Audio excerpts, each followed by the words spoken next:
What's up, everyone? Welcome back to the channel. Boozer here. Thanks for stopping by.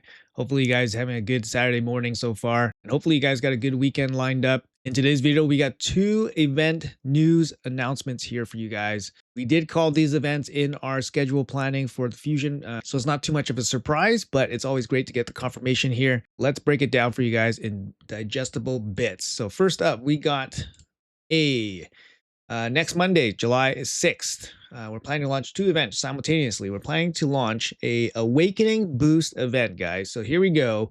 We got boosted Mortal Soulstone. This is the best event for Mortal Soulstones. It's going to be a boost on the 4, 5, and 6-star rates. So they never boost the rarity of them. So we never get increased chances of getting more legendary or mythicals.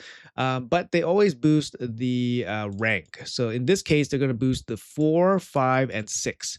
And this is going to be the best event for the Mortal Soulstones because, you know, all three of those ranks are boosted. It's going to be double rates. So you're going to get 8% chance at 4 stars, 3% chance at 5 stars, and 1.5% chance at 6 stars. So blah, blah, blah. The event will last 4 days. This is amazing because this also means that it's going to overlap with the next Hydra Clash. So then you guys can clear your Hydra Clash and then get your get some additional Mortal Soulstones for some pulls. Now, personally speaking, what am I looking at right now in terms of my overall Mortal stash here? I got 16 here and I got 16 saved up. So I got 32. Generally speaking, any kind of boost for Mortal Soulstones, I'm going to throw them in. Mortal Soulstones just have pretty low value overall, I think. So getting any kind of boost on them so that you can get something useful is not too bad. You can always get lucky and pull something huge. Like, for example, my 6-star Mikage soul actually came from a Mortal Soulstone. So there's always a small element of luck that can happen to you. The next question that people are probably asking is, will there be another event attached to this boosted event for the Mortal Soulstones? And the answer is yes. Yes, there is, guys. So the second part of the news announcement here is that we're planning to launch a Twisted Deck of Fate event that you'll be getting a chance to get the twisted horns of various rarities and other valuable goodies. How will you be getting points towards this Deck of Fate? Number 1, summon souls from soulstones. Number 2, getting artifacts and accessories. So as we mentioned in our Fusion schedule planning guide, I'm going to bring up the Fusion here in a second here, but you can kind of see we identified a pretty big gap in terms of the lack of gear hunters in the middle of the Fusion. And then we basically said that this most likely is going to be a Deck of Fate in the middle of the week, and bam, here it is. Now, they're saying that the event is going to start on Monday, the 6th. So that's going to line up here with this Dragon tournament. So you're going to get some additional credit by farming Dragon if you guys are doing Fusion, of course. It's also going to line up with this Summon Rush event. So if you're pulling shards for that event, you're going to be able to at least process your food from the shards. In campaign, if you wanted to do that. And we get a little bit of Fire Knight overlap also on the last day because it's going from the 6th to the 10th. We also have a little bit of training that's going to overlap there also. And I wouldn't be surprised if they're going to throw in like an event dungeon, event somewhere in the middle or early part of next week. I would say there's a very high likelihood of a event dungeon tournament showing up. That's not going to be related to the Fusion or anything like that, but it's just going to show up to give you guys a dungeon to farm so that you guys can get credit for, you know, some goodies in that dungeon, as well as get points towards this Deck of Fate. Now, the good thing about the Deck of Fate is that if there is an event dungeon tournament, you guys could potentially get like a really nice double dip by doing level 3.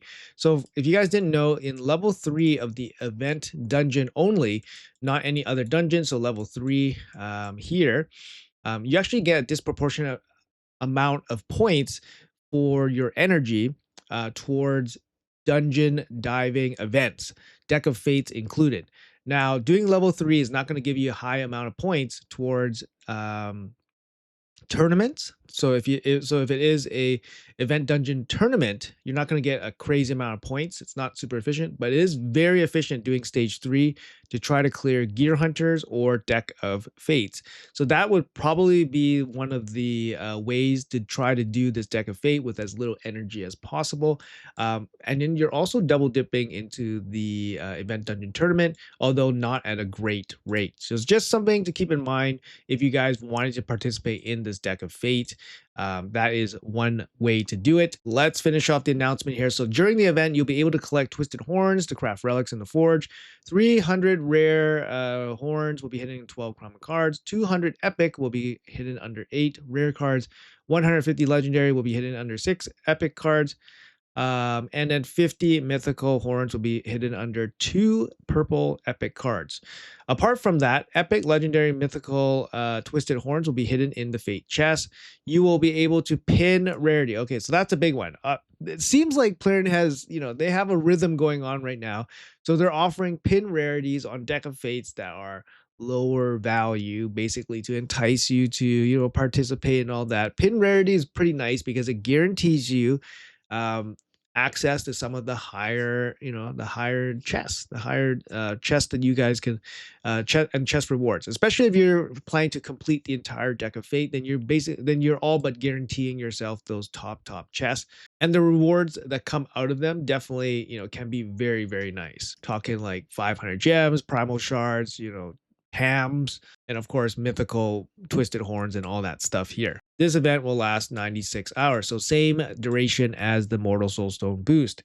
So what are we going to do about this event? So generally speaking, I would say this event is pretty low value for most of the player base. Generally speaking, relic acquisition and relic crafting is a very high gamble kind of endeavor. You never know what you're going to get from these relics. The fact that they have no mercy on them also doesn't really guarantee you any kind of success. So for example, here in this Twisted Horn deck of fate, you're going to get 3 rare crafts. So 3 of these blue crafts, and then you're going to get 2 of these epic crafts. I mean, what are we going to expect from 2 epic crafts here? You're going to expect mostly a rare, 60% chance at a rare most of the time, right? But the big thing here is that you're getting 50 mythical crafts. So the mythical crafts, if you collected all your mythical crafts so far from the Twisted Horns, keep in mind, we have 50 mythical Twisted Horns in the Coalition event. So you could theoretically pair the 50 from this deck of fate with the Coalition event, and then you will get 1 mythical craft out of those 2 events, and then you'll have a 20% chance at a mythical relic. Now, the mythical relics from this event group, I would say, is okay, not the craziest. Chaos Awakes, right? So you have the Covetous Passion and the Crown of Corruption. The Covetous Passion here, it's not as good as some of the other like newer damage dealing relics. This one gives you a 15% shatter buff, which is ignore defense. It's only for 2 turns, and then it goes away, and then you have a chance to reapply it after you kill somebody. Like for example, the Cat's Gaze is better than this because it just gives you, the benefit without it falling off.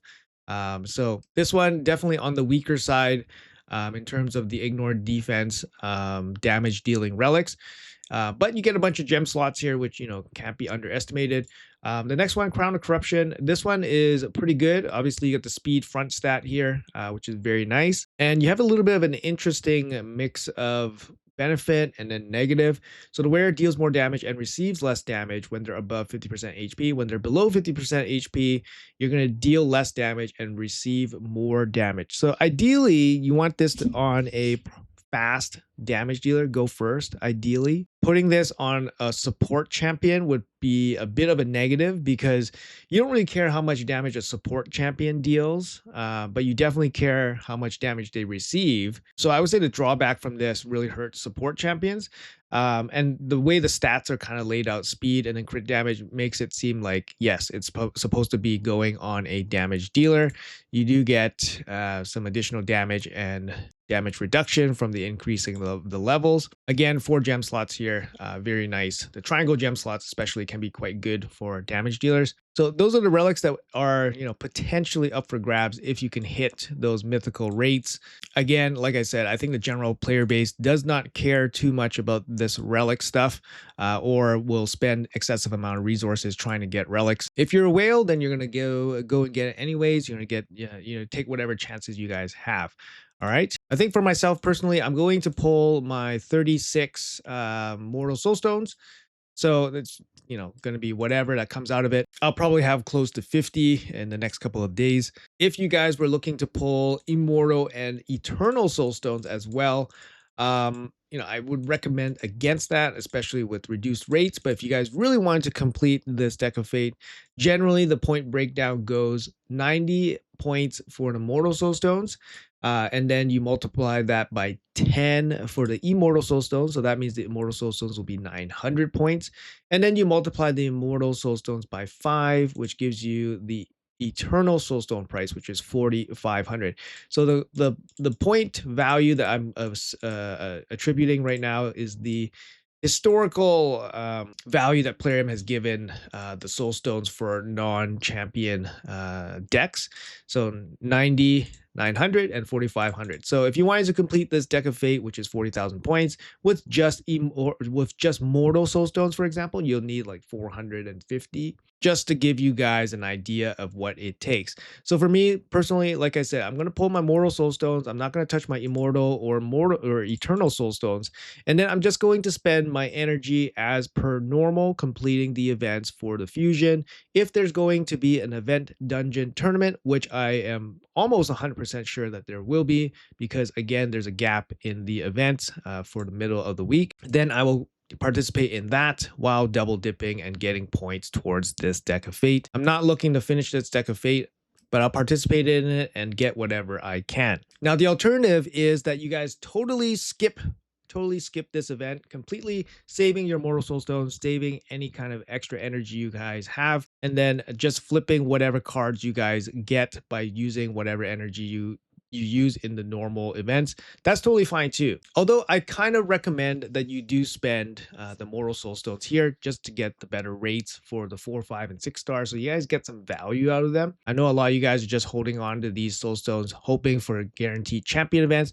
We just had Telena, so you guys probably don't have too many soulstones saved up. And my guess, in terms of the next guarantee champion, which would probably be Varkos, he probably won't be soulstone related. I'd be a little bit surprised if he would be, but that's probably what you're going to be saving up for if you guys are still saving. Guys, that's going to be it for this video. Hopefully it was informative for you guys. Let me know in the comments below what you guys are planning to do.